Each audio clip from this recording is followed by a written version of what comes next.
আমারে অনেকে কইতেছে যে আপনি প্রফেসর ইউনূসের সরকারের উপরে এত চেতলেন কে? যখন কেউ গণমানুষকে অবজ্ঞা করে, তার ছোট ছোট আকাঙ্ক্ষাকে উপেক্ষা করে, আমার মাথায় আগুন ধরে যায়।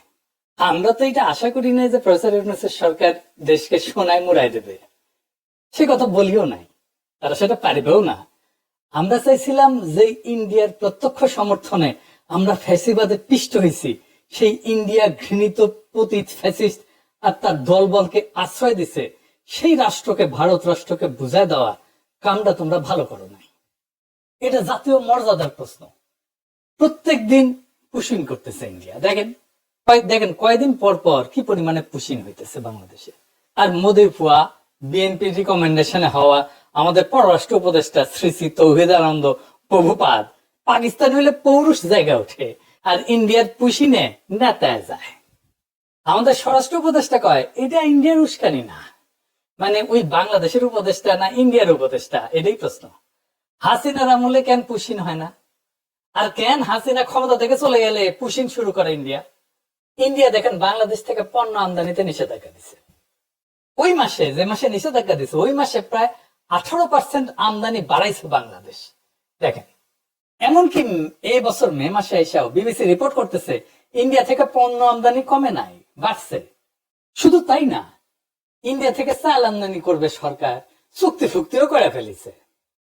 আর ইন্ডিয়া একের পর এক বাংলাদেশের পণ্য আমদানিতে নিষেধাজ্ঞা দিয়ে যাচ্ছে। পরপর 3 মাসে 3বার নিষেধাজ্ঞা দিচ্ছে। দেখেন, এর মধ্যে মাইলস্টোনের দুর্ঘটনা হইলো। ইন্ডিয়া কইল ডাক্তার পাঠাবো, আর আমাদের স্বাস্থ্য মন্ত্রণালয় লাল ফেলাইতে ফেলাইতে ফেলাইতে রাজি হয়ে গেল। আসলো ইন্ডিয়ান ডাক্তার। আমি কইলাম স্বাস্থ্য মন্ত্রণালয়ে, আমাদের ডাক্তারের এই বার্নের রোগীদের কোন চিকিৎসা দিতে পারবে না যে ইন্ডিয়ান ডাক্তার দিবে? চুপ করে থাকে, কথা কইতে পারে না, উত্তর নাই তো। কেন তারা কইতে পারে না যে ভাই ধন্যবাদ, আমরা নিজেরাই পারবো? এর মধ্যে পাঠাইলে ইলিশ। গতবার আমরা মেলা হাউকাউ করেছিলাম না, সেটা তারা পাত্তাই দেয় নাই। যেন ইলিশ ওদের বাপের, বাংলাদেশ মনে হয় ওদের বাপের জমিদারি। ইন্ডিয়ার ভয়ে থরহরি কম্প এদের। ইন্ডিয়ার সাথে ডিলিংস বাদ দেন, আওয়ামী লীগের মিছিল ঠেকাতে পারে না, এতই অপদার্থ এরা। ইন্ডিয়ার সাথে সম্পর্ক উন্নয়ন করবে। ইন্ডিয়ার সাথে আমাদের সমস্যাটা কি সেটা জিগান উপদেষ্টাদের কইতে পারে কিনা, কোন ন্যারেটিভ আছে কিনা? হাসনাত আব্দুল্লাহ কইছে যে এই সরকারের যে কোনো ব্যর্থতা আমাদের দোষ দেয়, দিলেই তো। এই সরকারকে কে বানাইছে? ছাত্ররা আর আসিফ নজরুল। তো দায় নিবা না কেন? পুরা জুলাইকে তো তোমরা মিডিল ক্লাসের ন্যারেটিভ বানাই ফেলছো, যে মিডিল ক্লাস আর ঢাকা ইউনিভার্সিটির ছাত্ররা জুলাই করেছে। যেহেতু মিডিল ক্লাস এটা একা করে নাই, বেশিরভাগ করছে দরিদ্র প্রান্তিক মানুষেরা, তারা তাই জুলাই দুর্বল হয়েছে, তারা সরে গেছে, তোমরা দুর্বল হয়েছে, ওই রাজপথের শক্তিটা দূরে সরে গেছে। যাই হোক, এই ইন্ডিয়া প্রসঙ্গে একটা গল্প মাথায় আসলো যে কেন প্রফেসর ইউনূসের সরকারের এত ইন্ডিয়া প্রেম, এত বাম্বু খেয়ে ঠিক হয় না। এক মহিলা তার হাজবেন্ডকে ডিভোর্স দিছে। তো ডিভোর্স দেওয়ার 2 বছর পরে মহিলার পেটে বাচ্চা এসেছে। তো মহিলারে সবাই জিগায় তোমার না ডিভোর্স হয়েছে? তো মহিলা কয় হ্যাঁ হয়েছে, তবে ওই মাঝে মাঝে মাপ চাইতে আসে। তো ইন্ডিয়া মাঝে মাঝে প্রফেসর ইউনূসের সরকারের কাছে মাপ চাইতে আসে। যাই হোক, আজকের বিষয় ছিল নারী আসনে সরাসরি ভোটের বিষয় নিয়ে আলাপ করা। আসেন এটা দেখি, তাহলে দেখবেন আমাদের পলিটিক্যাল পার্টি, প্রফেসর ইউনূসের সংস্কার কমিশন আর এই ঐক্যমত কমিশন কেমন ভালসুন আর মূর্খসুদা। বাংলাদেশের সংসদে এতদিন 50টা নারী কোটার আসন ছিল। তো সংবিধান সংশোধনী কমিশন সেটার বাড়ায় নারী কোটার আসন 100তে বাড়ানোর সুপারিশ করেছে।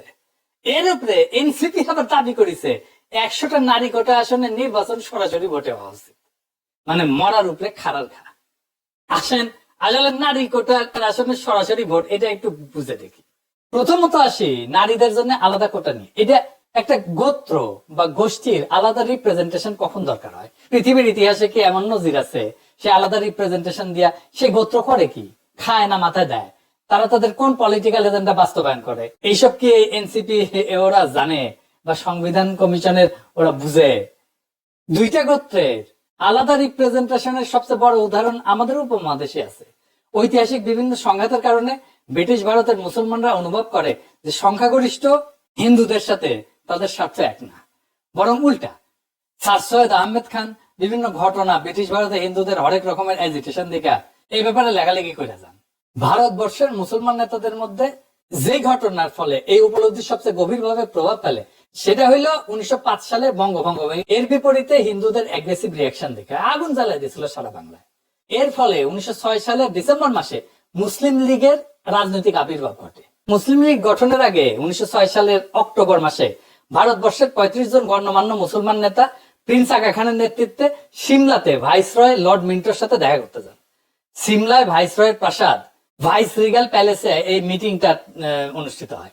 সেই মিটিং এ মুসলমান নেতারা সর্বপ্রথম ভাইসরয়ের কাছে মুসলমানদের জন্য আলাদা রিপ্রেজেন্টেশনের দাবি উত্থাপন করে। ভাইসরয়ের কাছে মুসলমান নেতারা একটা অ্যাড্রেস ড্রাফট করে উপস্থাপন করে। সেটা ড্রাফট করছিল বিহারের সৈয়দ হোসেন বিলগ্রামী আর উত্তরপ্রদেশের সৈয়দ মীর মেহেদি আলী, যিনি নবাব মোহসেনুল মুলক নামে পরিচিত ছিলেন আর স্যার সৈয়দ আহমেদ খানের ঘনিষ্ঠ বন্ধু এবং উত্তরসূরি ছিলেন। সেই দাবিতে কি বলা ছিল, তার একটা অংশ হচ্ছে এটা ইংরেজি যেহেতু কইছে তাহলে ঠিকই কইছে, তবে বাংলা এটা হইতেছে মুসলমানরা একটা স্বতন্ত্র সম্প্রদায় যাদের কিছু অতিরিক্ত স্বার্থ আছে যা অন্যান্য সম্প্রদায়ের সাথে মিলে না, বরং এইসব স্বার্থ যথাযথভাবে প্রতিনিধিত্ব পায়নি। এর ফলে সিমলা ডেপুটেশনে মুসলমান নেতারা ভাইসরয়কে জানায় যে সামনে ব্রিটিশ ভারতের যে নতুন সাংবিধানিক রিফর্ম বা সংস্কার আইন আসতেছে সেইখানে যেন মুসলমানদের জন্য সেপারেট ইলেকটোরেট বা আলাদা ইলেকটোরেট থাকে। অর্থাৎ মুসলমানরা ভোট দেবে মুসলমান আসনে, হিন্দুরা ভোট দেবে হিন্দু আসনে। এটার একটা নাম ছিল রোয়েদাদ। লর্ড মিন্টো মুসলমানদের স্বার্থ রক্ষার প্রতিশ্রুতি দেন এবং 1909 সালে যে মোরলে মিন্টো অ্যাক্ট পাস করা হয় ব্রিটিশ পার্লামেন্টে ভারতবর্ষের সংবিধান নিয়ে, সেখানে সর্বপ্রথম মুসলমানদের জন্য আলাদা ইলেকটোরেট বরাদ্দ করা হয়। এইখানে মুসলমানরা কেন এরকম অনুভব করলো, তাদেরকে হিন্দুরা কি চোখে দেখতো, এসবের ইতিহাস আর বাস্তবতা একদম ইতিহাস আর বিভিন্ন লিটারেচার যেমন বঙ্কিম, শরৎচন্দ্র, ডিএল রায়, নীরজ চৌধুরী এদের কাছ থেকে কোট করে প্রমাণ করে দেখানো যাবে, সেটা অন্য আলাপ। এই ধারাবাহিকতা এবং আরো অসংখ্য ঘটনার ফলশ্রুতিতে 1947 সালে পাকিস্তান রাষ্ট্রের আবির্ভাব ঘটে। এছাড়া আরেকটা উদাহরণ আছে বেলজিয়ামে।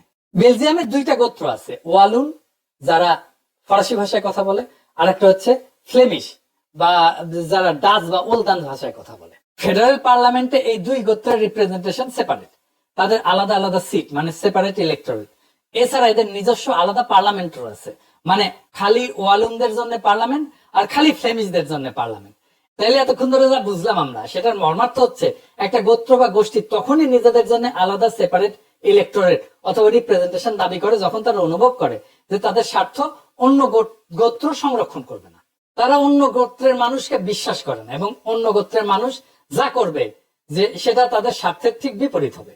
এখন এই যে নারীদের জন্য আলাদা সংরক্ষিত আসন, এটা তো একটা হাজারু মার্কা আলাদা রিপ্রেজেন্টেশনের বুদ্ধি, একদম টিপিক্যাল বাঙ্গ প্রগতিশীল মার্কা বুদ্ধি। কিরকম প্রগতিশীল, এই যে দেখেন দিল্লির মাল মতিগঞ্জ প্রথম আলো এটার একদম ডাইহার্ট প্রমোট করে। মতি মাহফুজ আমাদের যা করতে বলবে আমাদের বাই ডিফল্ট সেটার উল্টা কাজ করা উচিত। আসেন এটার ভিতরের বিষয়টা একটু বুঝে দেখি। নারী আর পুরুষ কি রাজনৈতিক ভাবে আলাদা গোত্র বা গোষ্ঠী? কখনোই না, হতেই পারে না। এটার উদ্ভট অসম্ভব প্রস্তাবনা। সেপারেট বা আলাদা রিপ্রেজেন্টেশনের প্রশ্ন তখনই ওঠে যখন কোন গোত্র বা গোষ্ঠী রাজনৈতিক বা পলিটিক্যাল দৃষ্টিকোণ থেকে নিজেদের স্বার্থকে অন্য গোষ্ঠীর স্বার্থ থেকে আলাদা বিবেচনা করে। একটা রাজনৈতিক মতাদর্শ বা ফিলোসফিতে নারী পুরুষ উভয়ে একই সাথে পার্টিসিপেট করে। যেমন আওয়ামী লীগের রাজনৈতিক মতাদর্শ কি, সেটাও কন ভারতের পাঁচাটা, তাই তো? এই যে আওয়ামী নারী, আওয়ামী পুরুষ, আওয়ামী বৃদ্ধ, আওয়ামী যুবক সবাই এটা ধারণ করে। একইভাবে বামদের রাজনৈতিক মতাদর্শ কি, যেটা যাই হোক বাম নারী পুরুষ একসাথে ধারণ করে, তাই না? ইসলামের রাজনৈতিক মতাদর্শ নারী পুরুষ উভয় একসাথে ধারণ করে। এখানে নারীদের সাথে পুরুষদের কোনো ন্যূনতম রাজনৈতিক ডিফারেন্স নেই। নারী আর পুরুষ আলাদা সেপারেট কোন রাজনৈতিক গোষ্ঠী না, যে ঠিক যেরকম যুবক আর বৃদ্ধ কোন আলাদা রাজনৈতিক গোষ্ঠী না। কাউকে কি কশ্মিন কালেও কোন প্রস্তাব আনতে শুনছেন যে বৃদ্ধদের জন্য আইনসভাতে আলাদা সিট লাগবে, 40 থেকে 50 বছর বয়সের জন্য আলাদা সিট লাগবে, 20 থেকে 30 বছর বয়সের জন্য আলাদা সিট লাগবে? না, শুনেন নাই। তো এটা বলার সময় আমার ভয় লেগেছে যে কওয়া যায় না বাঙ্গুলেন তো সবই সম্ভব, হয়তো সামনে কেউ এরকম দাবি তুললেও তুলতে পারে, অথবা আর এরকম উদ্ভট দাবি উঠতে পারে। যেমন যে সমস্ত মেয়েদের চুলের রং সোনালী আর ব্রুনেট, যাদের চুলের রঙের গাঢ় বাদামি, তাদের জন্য আলাদা আলাদা সিট লাগবে। যদিও বাংলাদেশের অধিকাংশ মেয়ের চুলের রং কালো, কিন্তু পাশ্চাত্যে কিন্তু ব্লন্ড আর ব্রুনেটদের মধ্যে রেশারেশি আছে। এখন এই বাঙ্গু লজিকে চুলের রং অথবা চোখের রঙের উপরে ভিত্তি করে তাহলে সংসদে আলাদা সিট থাকতে পারে। নারীদের রাজনৈতিক পরিচয় আর স্বার্থ কি পুরুষদের থেকে আলাদা? না, একদম না। আমি একজন নারী, ভারতীয় আওয়ামী বাম দালাল, যেমন লাকি আক্তারকে যেরকম অপছন্দ করি, সেই একই রকম ভাবে অপছন্দ করি পুরুষ অমিপিয়াল আর এই যে হিজরা নাকি মুন্নিশা অনেকে কয়। তো এখানে নারী পুরুষ হিজরা তো ম্যাটার না, ঠিক আছে? উল্টা আমি জুলাই আগস্ট বিপ্লবের এই বিপ্লবী নারীদেরকে ঠিক ততটাই রাজনৈতিক ভাবে আপন মনে করি যতটা করি জুলাই আগস্ট বিপ্লবের বিপ্লবী পুরুষদেরকে। এখানে নারী পুরুষের তো কোনো প্রশ্ন ওঠে না। যদি কারো আলাদা রাজনৈতিক স্বার্থ বা ইন্টারেস্ট নাই থাকে, তাহলে আলাদা সেপারেট আসন প্রস্তাবে আনা তো পুরো স্টুপিডিটি, এটা ভোগাজ একটা দাবি। বাঙ্গুরা তো নারীদের জন্য আলাদা 100টা আসন চায়, যেখানে এনসিপি আবার দাবি তুলছে ওর উপরে, গোদের উপরে বিস্ফোরা সরাসরি ভোটে নারী প্রার্থী নির্বাচিত হবে। তো নারীরা কি তাহলে সেপারেট ইলেক্টরেট দাবি করতেছে? যদি তাদের জন্য আলাদা আসনই বরাদ্দ থাকে, তাহলে তো সেপারেট ইলেক্টরেট হয় যুক্তিযুক্ত।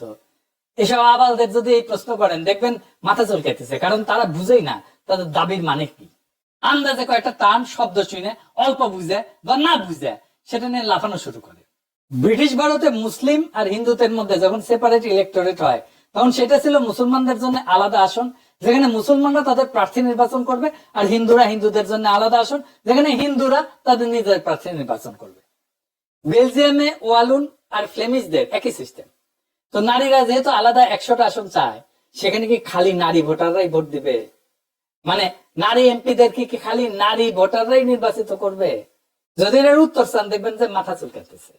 উত্তর যদি হয় হ্যাঁ, তাহলে সেই নারী ভোটাররা কি পুরুষ বা কম্বাইনেশনও ভোট দিবে? তো এখন এরা কবে যে হ্যাঁ অবশ্যই দিবে। তাইলে তো নারীদের ডাবল ভোট হয়ে গেল। মানে একজন নারী ভোটার 2বার করে ভোট দিচ্ছে, যেখানে পুরুষরা 1বার করে ভোট দিচ্ছে, যেটা গণতন্ত্রের একদম মৌলিক নীতি, 1 পার্সন 1 ভোট। এই মূল নীতির বিরুদ্ধে। বিশ্বের কোথাও এরকম উদ্ভট সেপারেট রিপ্রেজেন্টেশন সিস্টেম নাই। আর ধরেন যদি এটা সেপারেট রিপ্রেজেন্টেশন সিস্টেম হয়, তাহলে নারী তো অর্ধেক বাংলাদেশের, 300 আসন পুরুষের আর 100 আসন নারীর। এটা কোনো ইনসাফ হইল? আবার দেখেন, এটা যদি বলেন তখন ওরা কবে হয়তো যে না না, নারী আসনে নারী পুরুষ সবাই নির্বিবাদে ভোট দিয়ে খালি নারী প্রার্থীদের নির্বাচিত করবে। তো নারী আসনের মূল লজিকই তো হচ্ছে নারীদের স্বার্থ পুরুষদের হাতে নিরাপদ না। তসলিমা নাসরিন থেকে শুরু করে সব বাঙ্গ প্রগতিশীল নারীবাদীদের তো একটাই থিওরি। তো ধরে নিলাম সেটাই যদি হয়, তাহলে নারীরা কেন নিজেদের জন্য সেপারেট রিপ্রেজেন্টেশনে পুরুষদের ভোটাধিকার প্রয়োগের অধিকার দিবে? আজব ব্যাপার না? যখন ব্রিটিশ ভারতে হিন্দু মুসলিম অথবা বেলজিয়ামে ওয়ালুন ফ্লেমিশ সেপারেট ইলেক্টোরেট হয়, আর দুইটা গোত্র বিশ্বাস করে একে অপরের স্বার্থ রক্ষা করবে না, তখন তারা নিজেদের আসনে অন্য গোত্রকে কখনোই ভোট দিতে দেয় না। তো যদি এটা নাই হয়, মানে একটা গোত্রের আসনে যদি আর একটা গোত্রের মেজরিটি মানুষ এসে ভোট দিচ্ছে, তাইলে তো পুরো সেপারেট ইলেক্টোরেট বা রিজার্ভ সিটের পারপাস বা উদ্দেশ্যই মাঠে মারা গেল। মানে বাংলাদেশ স্টুপিডিটি মাঝে মাঝে আমার মাথায় রক্ত উঠে দেয়। নারীদের সংরক্ষিত আসনে যদি পুরুষরা ভোট দিতে পারে, তাহলে নারী পুরুষের আলাদা আলাদা আসনের দরকার কি? আর নারীদের জন্য সেপারেট সিটের দরকার কি? পুরো ব্যাপারটা এতই বোগাস, এতই বুলশিট যে বিশ্বের কোন পাশ্চাত্য দেশের আইনসভায় এরকম নারীদের জন্য আলাদা সংরক্ষিত আসনের কোন বিধানই নাই। আছে? নাই।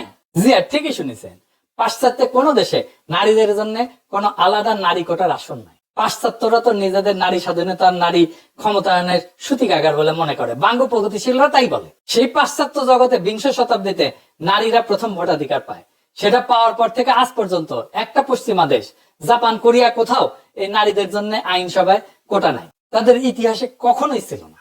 আমেরিকা বলেন, কানাডা বলেন, ইংল্যান্ড বলেন, অস্ট্রেলিয়া বলেন, ইউরোপ বলেন, কোথাও এই বোগাস সিস্টেম নাই। তো বাঙ্গ প্রগতিশীলরা ক্যাথলিকের চেয়ে মোর পোপ হইল। মানে কেউ যদি নিজেকে পোপের চেয়ে বড় ক্যাথলিক মনে করে, এসব আতেলদেরকে বলা হয় মোর ক্যাথলিক দেন পোপ। তো বিশ্বের নারীদের জন্য কোটা আসন কোন কোন দেশে আছে জানেন? শুনবেন? আসেন এটা শুনি। নামগুলা কিন্তু মজার: Rwanda, Uganda, Bangladesh, Nepal, Pakistan, Jordan. বাংলাদেশকে তো অনেকে উগান্ডার সাথে তুলনা করে, সেটা যে একেবারে ভুল তা কিন্তু না। মানে সব তৃতীয় বিশ্বের দেশ যেখানে বোকাচোদা মতি কণ্ঠমার্কা প্রগতিশীল আলগা নারীবাদীরা আছে, সুলতানা কামাল চক্রবর্তী, রাশেদা চৌধুরী, খুশি কবির, তসলিমা নাসরিন, এই সমস্ত কপালে বড় বড় টিপ পড়া নিরেট বুদ্ধির মালগুলা, গোজামিল বয়ান গিলা এসে জাতিকে সেই জায়গাতে আছে। সামনে যে নতুন বাংলাদেশের স্বপ্ন আপনারা দেখি, সেখানে সংসদে আইনসভায় এসব বোগাস নারী কোটার কোন আসন থাকবে না। পুরা নারী কোটার আসনকে এরা অ্যাবলিশ করে দেওয়া। আইনসভা বিষয়ে আমাদের পজিশন খুব সিম্পল: কোন পিয়ার না, কোন উচ্চ কক্ষ না, কোন নারী কোটা না, 3টা।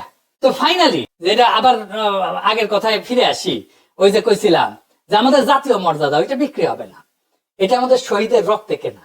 আজকের শপথ হোক, আমরা চাই মর্যাদার দেশ, শির দ্বারা উঁচু করার মেধাবী নেতৃত্ব, আর এমন একটা রাষ্ট্র যেখানে প্রত্যেকটা সিদ্ধান্তের কেন্দ্রে থাকবে জনগণ। আর শুধু জনগণ। এই পথেই বাংলাদেশ হবে সত্যিকার অর্থে স্বাধীন, মর্যাদাবান এবং গণতান্ত্রিক। Subscribe and stay tuned. Don't forget to like, comment, share.